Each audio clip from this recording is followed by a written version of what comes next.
कर्म का भोग कैसे भोगते हैं। एक गांव में एक किसान रहता था। उसके परिवार में उसकी पत्नी और एक लड़का था। कुछ सालों के बाद पत्नी की मृत्यु हो गई। उस समय लड़के की उम्र 10 साल थी। किसान ने दूसरी शादी कर ली।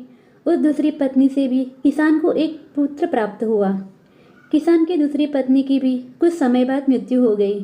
किसान का बड़ा बेटा जो पहली पत्नी से प्राप्त हुआ था, जब शादी के योग्य हुआ तब किसान ने बड़े बेटे की शादी कर दी।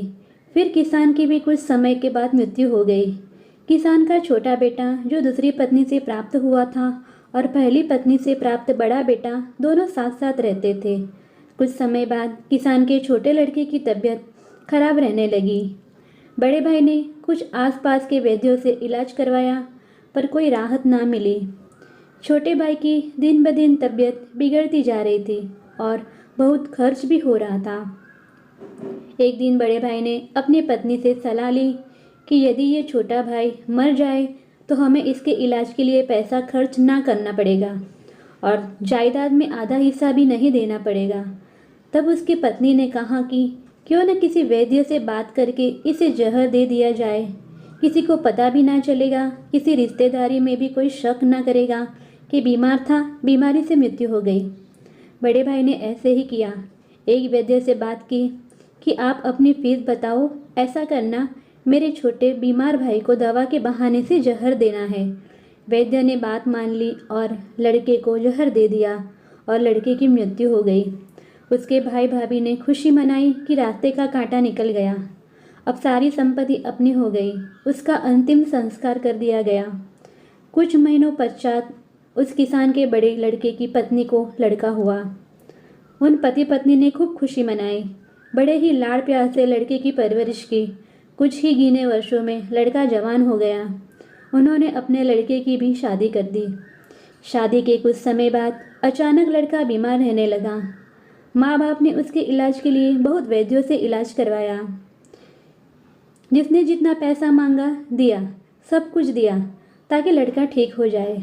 अपने लड़के के इलाज में अपनी आधी संपत्ति तक बेच दी, पर लड़का बीमारी के कारण मरने की कगार पर आ गया। शरीर इतना ज़्यादा कमज़ोर हो गया कि अस्थि पिंजर शेष रह गया था। एक दिन लड़के को चारपाई पर लेटा रखा था और उसका पिता साथ में बैठा अपने पुत्र की ये दयनीय हालत देखकर दुखी होकर उसकी ओर देखे जा रहा था।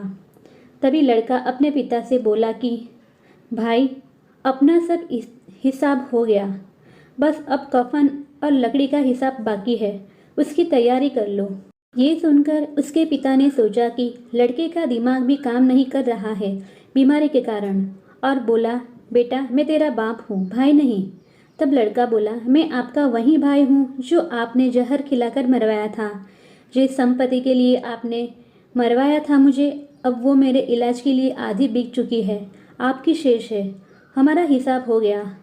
तब उसका पिता फुट फुट को रोते हुए बोला कि मेरा तो कुल नाश हो गया, जो किया मेरे आगे आ गया, पर तेरी पत्नी का क्या दोष है जो इस बेचारी को जिंदा जलाया जाएगा। उस समय सती प्रथा थी, जिसमें पति के मरने के बाद पत्नी को भी पति की चिता के साथ जला दिया जाता था। तब वो लड़का बोला कि वो वैद्य कहाँ है जिसने मुझे जहर खिलाया था। तब उसके पिता ने कहा कि आपकी मृत्यु के 3 साल बाद वो मर गया था। तब लड़के ने कहा कि ये वही दुष्ट वैद्य आज मेरी पत्नी के रूप में है, मेरे मरने पर इसे जिंदा जलाया जाएगा।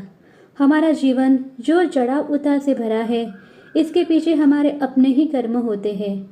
हम जैसा बोएंगे वैसा ही काटना पड़ेगा। कर्म करो तो फल मिलता है, आज नहीं तो कल मिलता है। जितना गहरा अधिक हो कुआं, उतना मीठा जल मिलता है। जीवन के हर कठिन प्रश्न का जीवन से ही हल मिलता है। आशा करती हूँ दोस्तों ये वीडियो आपको पसंद आया होगा। इस वीडियो पर आपकी क्या राय है हमें कमेंट करके ज़रूर बताइए। वीडियो पसंद आया हो तो लाइक और शेयर करना बिल्कुल भी ना भूलिए। चैनल पर नए हो तो चैनल को सब्सक्राइब कीजिए और बेल आइकन घंटी को दबाना ना भूलिए। वीडियो देखने के लिए आपका बहुत बहुत धन्यवाद।